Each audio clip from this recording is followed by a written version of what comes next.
So even though it's a simple part of the equation, the numerator, job activities, there are a lot of things going on there. Let's just do a quick review of all the elements that are included in that top part of the equation. The three things that I look at are outcomes. What does success look like for the position?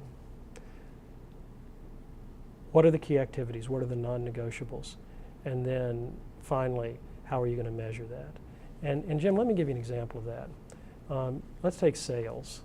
Early in my consulting career, I was asked to work with some of the high performers at a national insurance company, life insurance company. They were high performers, but their performance was inconsistent. When you take a look at it, what are the non-negotiable activities in that kind of sales? Number one, you have to get referrals. Number two, you have to call people. Number three, you have to show up. That's really what's involved. So as I started looking at the data on their performance, what I recognized was they were very inconsistent in their execution of the first and the second, non-negotiable. They were either inconsistent in getting referrals, or they were inconsistent in getting on the phone and making the number of calls to set the appointments. And consistently what they would do is they would say, oh, well, that's okay. I didn't do it this week, but I'm going to double down next week. And anybody who's had any experience in sales will realize that nobody really ever doubles down the next week. So what happened was they were having these highs and these lows in their performance. So what I basically did, and it was almost to a point that I hated taking money for it, was just to basically enforce the fact that they had to make the calls and they had to get the referrals. And when they started doing that, what we found was their productivity went up exponentially, with the exception of one guy. And his performance just did not improve because he just wouldn't do it. And that was really an early inkling for me, though it was not until much later that I defined the people equation.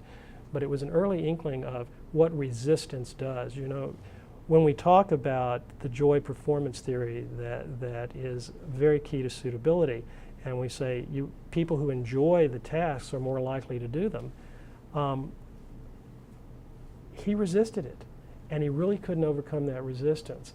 And so consequently, his performance was always inconsistent. You know, over time, I've called that will and skill.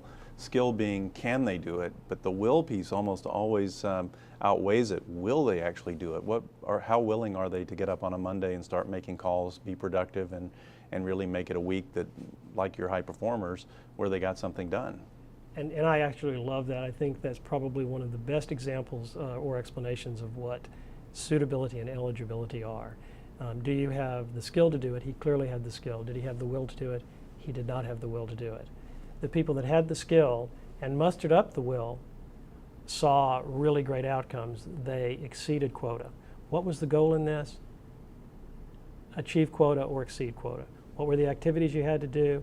There were three. When you did those activities, what was the natural outcome? You got to the gain that you wanted.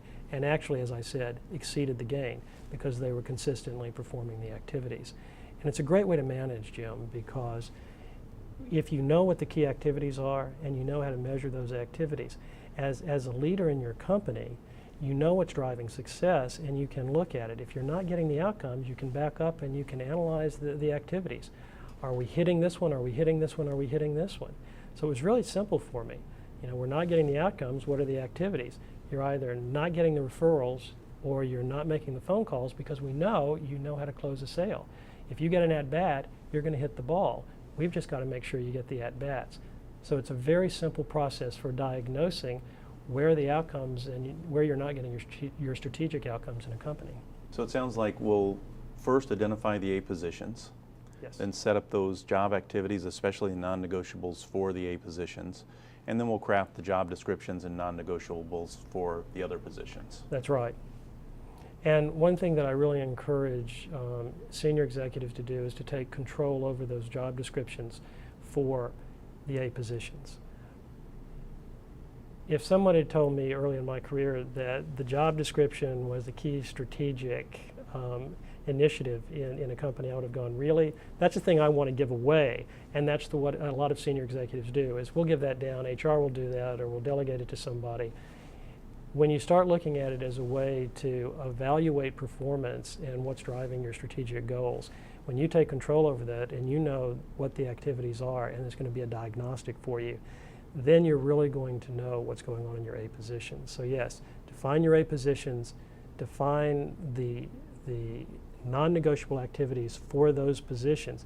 Then you know you're covering off the top 20% of your high impact jobs, and then you can work on the others. But I really encourage people to take control of those A position job descriptions.